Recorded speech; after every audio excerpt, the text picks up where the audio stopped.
किया आप पीरियड्स के मसाइल, वाइट डिस्चार्ज या वीकनेस का सामना कर रही हैं, तो ये वीडियो आपके लिए बहुत इंपॉर्टेंट है। अस्सलामु अलैकुम। आज हम बात करेंगे खतूनी सिरप के बारे में, जो एक हर्बल रेमेडी है स्पेशली लेडीज के लिए। यह सिरप उन औरतों के लिए यूज होता है जिन्हें रेगुलर पीरियड्स, वाइट डिस्चार्ज या हार्मोनल इम्बैलेंस का मसला होता है। इसमें नेचुरल हर्बल इंग्रेडिएंट्स होते हैं जो बॉडी को अंदर से स्ट्रॉन्ग करते हैं और हार्मोन्स को बैलेंस करने में मदद देते हैं। अगर आपको पीरियड्स डिले होता है या ज्यादा पेन होता है, तो ये सिरप आपके लिए हेल्पफुल हो सकता है।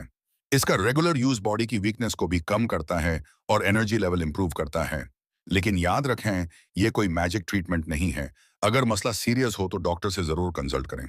इसका इस्तेमाल आमतौर पर 2 चम्मच दिन में 2 दफा किया जाता है, लेकिन 2 से डॉक्टर के मशवरे से ही लेनी चाहिए।